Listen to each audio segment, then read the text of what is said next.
It's time for the Douglas Coleman Show.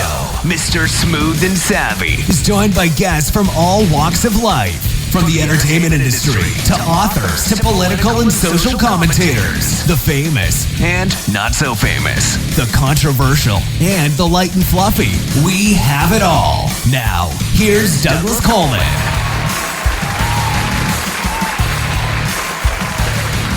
Well, hello. Welcome to the Douglas Coleman Show. It's me. As always, Douglas Coleman. How are you? We've got Brian Deer here today, spelled D-E-E-R. Brian is a British multi-award-winning investigative reporter, best known for his inquiries into the drug industry, medicine, and social issue for the Sunday Times of London.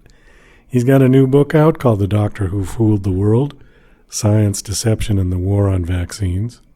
And he tells us all about one doctor named Andrew Wakefield who started a campaign or was involved in a campaign against the mumps, measles, and rubella vaccine, claiming that it caused autism in children, when in fact it didn't. He will tell us all about that. And please pick up his book, The Doctor Who Fooled the World. It is available on Amazon. And for more information on Brian, you can check out his website at briandeer.com. Stick around. We will be right back with Brian Deer. You're listening to Mr. Smooth and Savvy right here on the Douglas Coleman Show. We'll be right back after these commercial messages. Hi there, this is Stuart Epps, record producer. This is my story about Elton John, working with him in those early years, going back to 1967 at Dick James, all the amazing tours, those first recordings, going through to Rocket Records, and it's an amazing story about his incredible rise to stardom and my part in that. So look forward to taking you on that journey. So here we go. Yeah, and to order this great audio CD, please just email me at stuartepps@talk21.com. That's Stuart, S-T-U-A-R-T, Epps, E-P-P-S, at talk, T-A-L-K, 21 in figures.com. Stuart Epps at talk21.com. Email me and I'll give you all the details for buying this brilliant audio disc. Thank you, bye. DJC Music and DJC Productions are pleased to announce a brand new website. We have started a listing website for radio show hosts as well as potential show guests. This is a meeting site where hosts and guests can come together. Show hosts can list their show and types of guests they're interested in booking. Potential guests can list their talents, bio, accomplishments, or anything they feel makes them an interesting radio show guest. There are no recurrent payments, only a one-time $5 listing fee. Your listing will stay up until you decide to cancel. Previous guests of the Douglas Coleman Show are welcome to submit their guest listing free of charge. Go to radiohostsandguests.com. That's radiohostsandguests.com. Tired of living in a culture of lies, fake news, and alternative facts? The Pro-Truth Pledge reverses the tide of lies by calling on politicians, and everyone else, to commit to truth-oriented behaviors. The pledge asks signees to commit to 12 behaviors that research in behavioral science shows lead to truthfulness, such as clarifying one's opinions and the facts, citing one's sources, and celebrating people who update their beliefs toward the truth. Private citizens who sign the pledge get the benefit of contributing to a more truth-oriented society. Public figures get more substantive rewards for signing the pledge in the form of positive media and public recognition. The pledge crowdsources the truth by asking volunteers to evaluate the statements of public figures who sign the pledge. Take the pledge, demand that your elected representatives do so, and encourage your friends to take it at protruthpledge.org. Are you an independent musician? How would you like to have your songs played on hundreds of radio stations just like the one you're listening to right now? Join MusicSubmit.com and we'll promote your music to radio stations and blogs in your genre. It's free to set up your account, and we guarantee your music will be considered for airplay by radio stations worldwide. Why not sign up today? It's free. MusicSubmit.com. Radio promotion for indie musicians. Hi, this is John Morgan, production supervisor for DJC Productions. You're listening to The Douglas Coleman Show. Okay, please welcome to the Douglas Coleman Show, Brian Deere. Hi, Brian. How are you? Hello, Douglas. I'm doing pretty well, yes. How are you? Doing just fine. Thank you very much. You're in London? I am, yes. How is things over there with the COVID? Are you guys getting back to normal, or is it... Very problematic because it's coming back, it's resurging, and as everybody thought it would, and the government is kind of keeps changing its advice, or well, actually, it's not just advice; it's the law. They keep changing the laws, saying you can do this and then you can't do that, and you can do this, and people are just massively confused over what they're supposed to do about it. Really. So, are the restaurants and pubs open for outdoor dining, or is everything just shut? Yeah, they're open, but now just from yesterday, the government decided they had to close at 10 o'clock in the evening. So this has now caused a great bottleneck of people trying to finish up their evening at 10 o'clock, which I think it would have made more sense if they'd said they could open till later, because that way it would thin out the customers, but no, it is all very confusing, and I don't think people know what to do. And there's an emerging resistance of people who say, "I'm not wearing a mask, and this is all. Why should I wear a mask? It's my freedom not to wear a mask," and all that kind of stuff. And it's all very problematic, and nobody knows where it's going to end, really. Closing at 10 p.m. makes absolutely no sense. If they're going to be open, they should be open. If they're going to be shut, they should be shut. Yes, and what's been happening is that there's been people are trying to concentrate their eating and their drinking into shorter periods of time, so you get more congestion and you get more people turning out onto the street at a particular time in the evening. And yeah, it makes no sense. I think it just goes to illustrate the detachment of government from the lives of ordinary people, really. They just don't know how people live their lives. Or detachment or incompetence, or both. Yeah, in both, yeah. So let's talk a little bit about you. You are a multi-award-winning investigative reporter. You've been doing this for how long now? Well, I suppose you could say I've been an investigative reporter for about 30 years, but I've worked for the Sunday Times over a longer period even than that. So I'm now officially an old man. And there's nothing good to be said for it, I have to say. Really? But anyway. Yeah. Yeah, I think so. I don't think there's any benefits. I don't know what they are. Well, you don't find yourself wiser? Well, who can say? I think wisdom is realizing how little you know. So maybe as you get older, you realize what you don't know, and I suppose that's a kind of wisdom, isn't it? Yeah. Yeah, I suppose so. I mean, I can remember when I was a teenager and thought I knew everything, and then when I turned 40, I realized I didn't know anything. So I consider that a wisdom moment, and I'm happy to be older now. Well, that's encouraging. I shall take that on board. Okay. So you've got a book out. That's why you're here, I assume.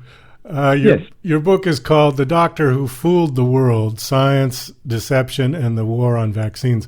This book is about the mumps, rubella, and smallpox vaccine. Is that correct? Measles, mumps, and rubella. It's mostly focused on a scandal surrounding a research project into the safety of the measles, mumps, and rubella vaccine. Okay. Why don't you tell us a little about that, if you would?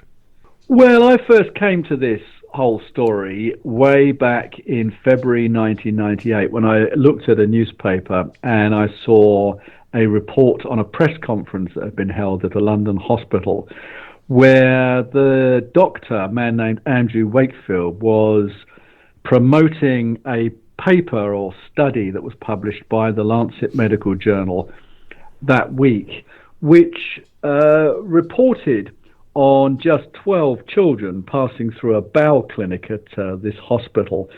And 2/3 of parents of these 12 children said their kids showed the first symptoms of autism within 2 weeks of an MMR shot.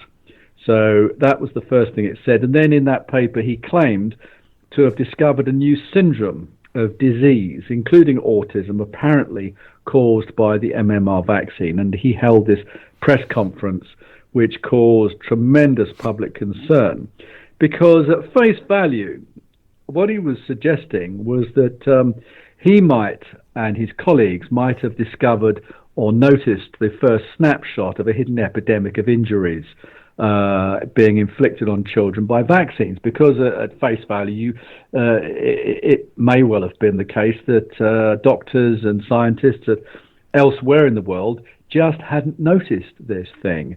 So he reported this claim and called on parents to boycott the MMR vaccine, and called on the government to suspend the vaccine in favour of single shots against measles, mumps and rubella. And when I saw that, I thought, well, I don't want to get involved in that, because I'd investigated 2 previous vaccines, and I didn't really want to do another one because I didn't want to be typecast as a person who wrote about vaccines. And so I let it pass, and about, I don't know, some weeks later, I looked at the paper itself, and I saw it had these two tables, and in these tables, one of them, it went a putative cause, MMR, MMR, MMR, MMR, and the putative diagnosis, behavioral or neuropsychiatric diagnosis, was autism, autism, autism, autism. So people got what this was about, and it appeared to be finding an apparent link between the MMR vaccine and autism. And I thought, looking at that, I thought, yeah, right.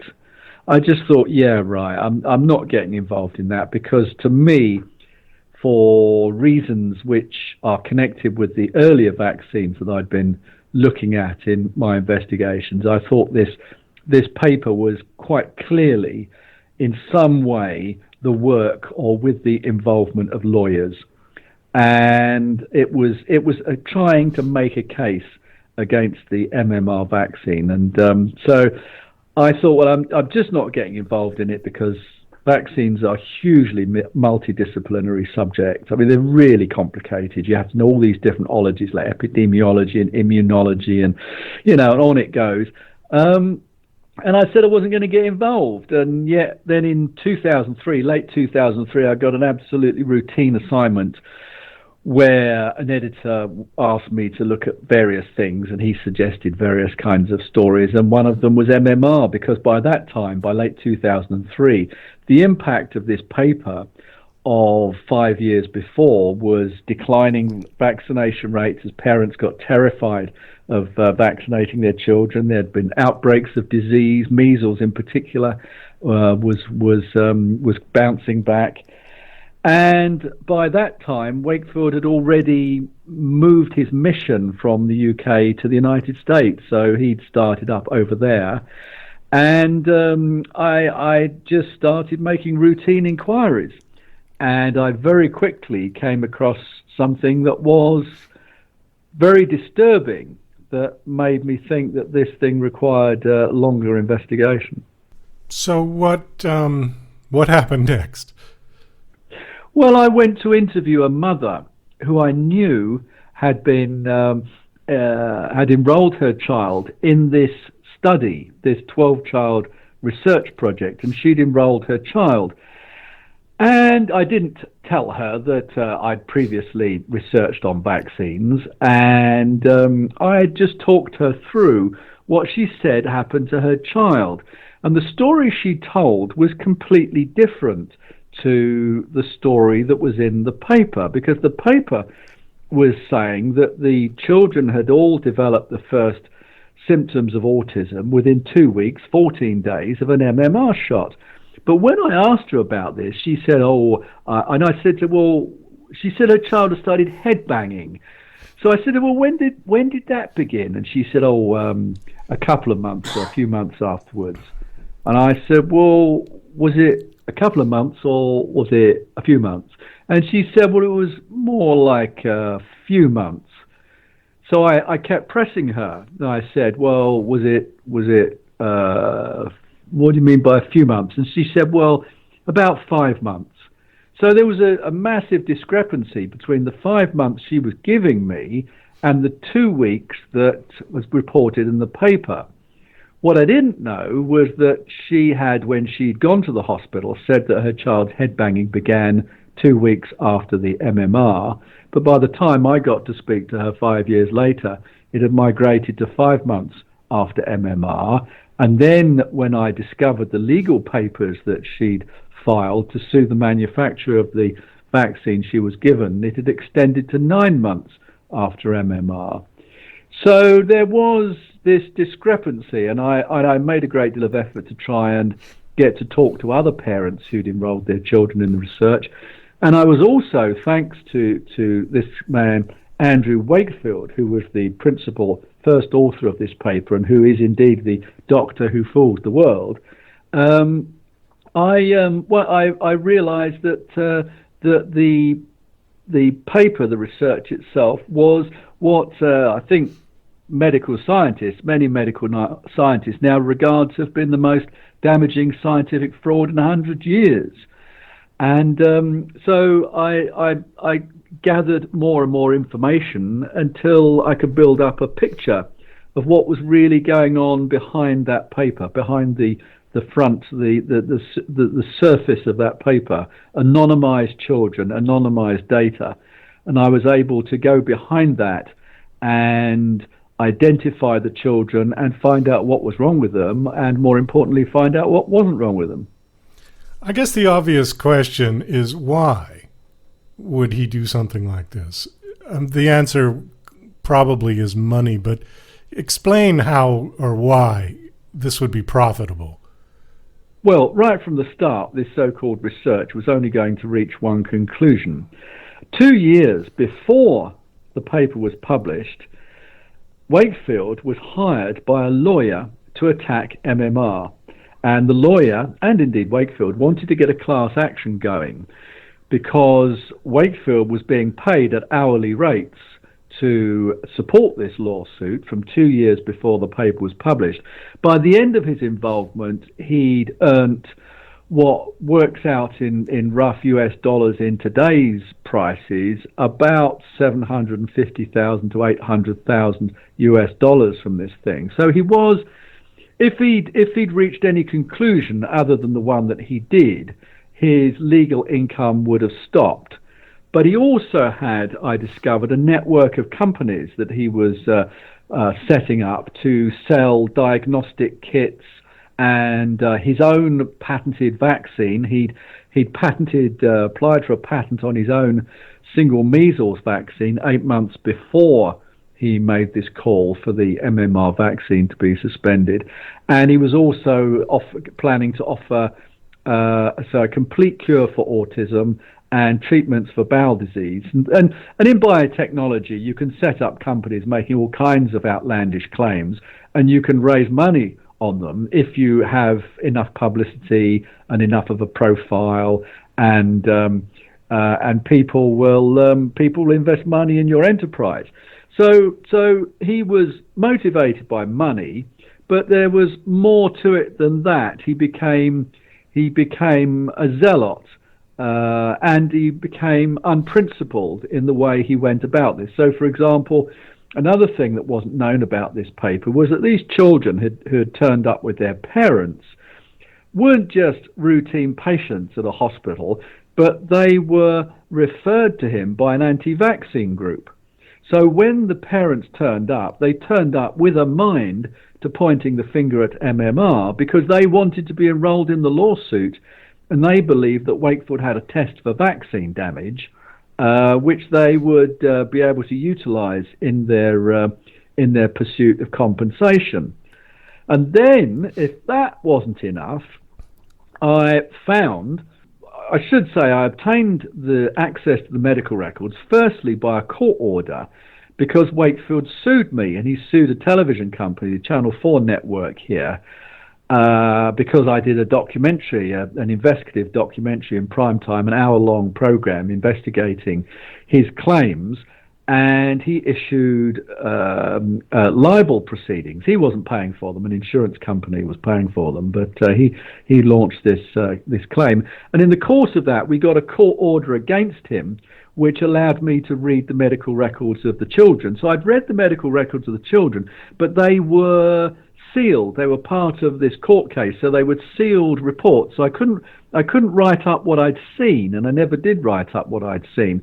But what I did do was I attended a 217-day disciplinary hearing, which the UK's General Medical Council, which is the medical board for all doctors in the UK, they held this huge hearing that went on. It dragged out over almost 3 years because they kept having adjournments. And I sat through this, and in the course of this, the medical records of those children who I'd already read at my lawyer's office were laid out in phenomenal detail.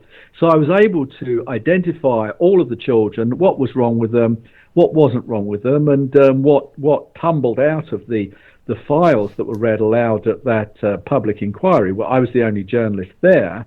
Was that children's diagnoses and histories were secretly changed in order to create the appearance of the disease he wanted to create. Pathology results were misreported likewise, and the kids' real issues, their real medical issues, were covered up in order to create the impression that the research had indeed found a link between the MMR vaccine and autism. So it was, the British Medical Journal, I wrote a series of pieces for them as well, and they described this exercise as an elaborate fraud.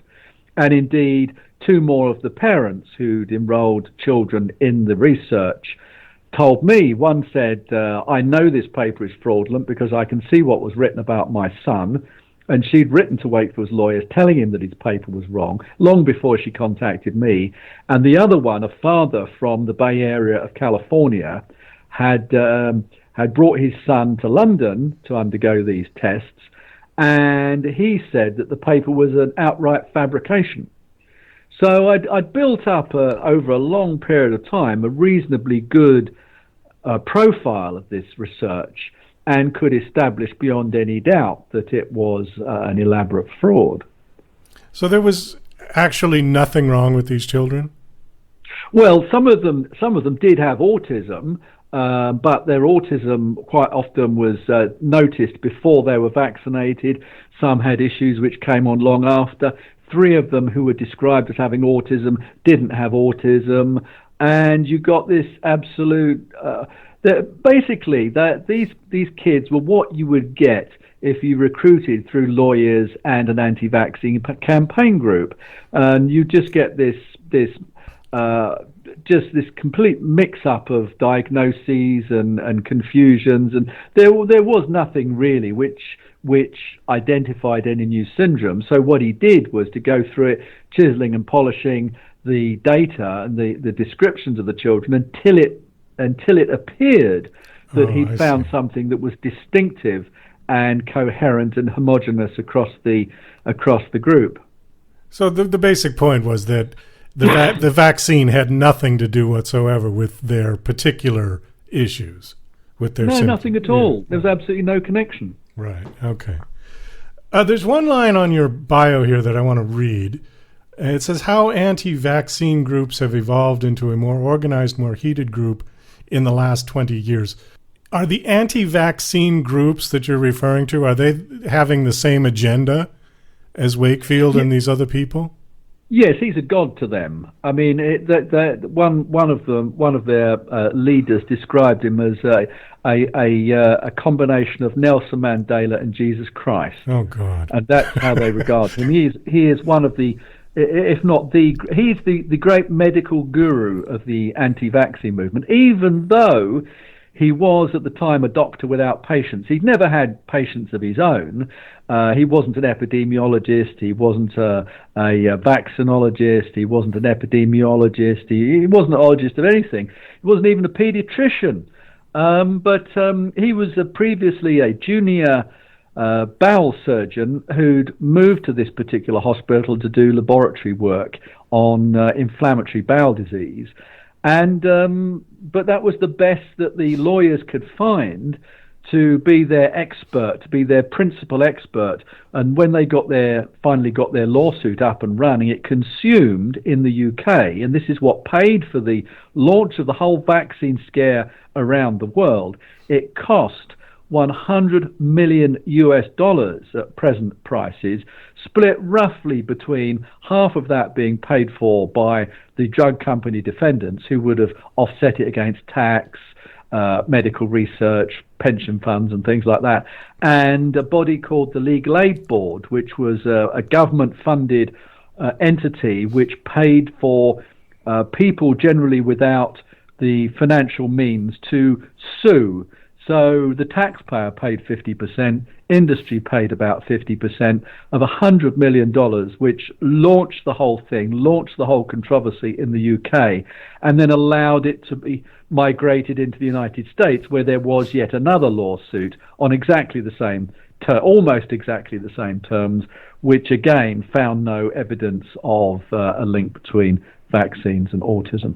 The anti-vaccine groups, there is an element in the United States, I don't know if you have them in the UK, but I believe they're called Christian Scientists, where they believe in no medical treatments for their children that God will take care of if it's meant to be. And there have been lawsuits where children have died because they weren't taken to the hospital for various things. That isn't what these groups are about then. No, I'm aware of those groups in the United States, and I've seen some of those cases, tragic cases, where parents just deny any responsibility for what they've allowed to happen to their child.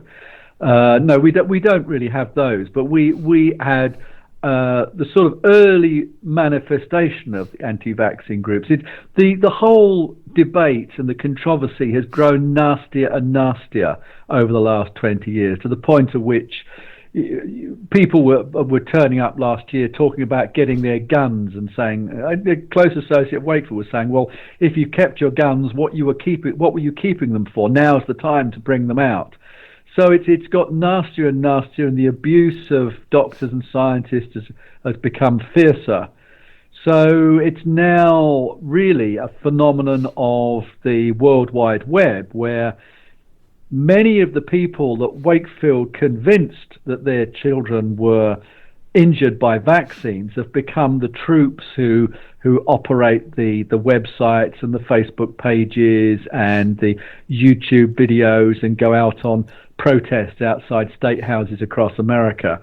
Very angry, fanatical people, some of them, who are leading a much bigger group of people who are not fanatics and who are by and large the next circle, if you like, in the concentric circles of this thing that ripples out from Wakefield and a few other people at the centre. There's a group of people who are particularly vulnerable, and these are those parents who've been led to believe by Wakefield that it was their own fault for vaccinating their child, that their child had autism or some similar developmental issue. And you can just imagine their pain over that. So they've noticed that their child has developed something that, maybe their child stops wanting to be held or doesn't speak anymore or starts staring at their fingers or even has seizures or something like that. And they often go on what I call the desperate quest, where they're looking for explanations and they're looking for solutions.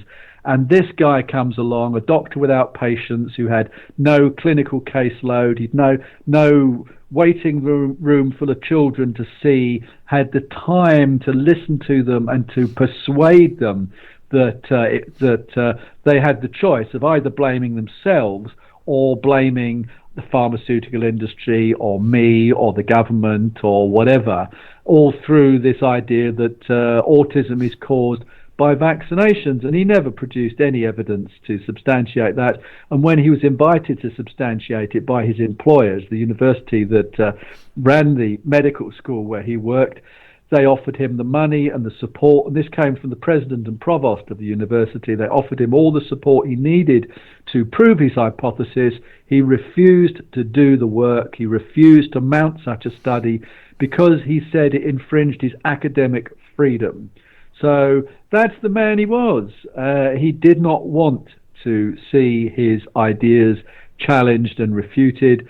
unlike most scientists, because most scientists, they at a very early stage do everything they can to try and disprove their own theory, because that's the quickest way. He would never disprove his theory. He just kept looking for confirmation. And if he didn't find confirmation in a piece of data or test result or something, he just discarded it and had the thing run again with a different test or a different doctor looking at the slides or whatever it was, and just kept on and on and on. He would not carry out the essential check that good scientists always bring to bear very early on to try and prove themselves wrong. He wouldn't do that. He was really, I mean, and one little blurb about my book, I said this is a story of a man in search of greatness who set his heart on a big idea, but when facts didn't fit, he couldn't face failure, and that he'd stop at nothing to prove he was right.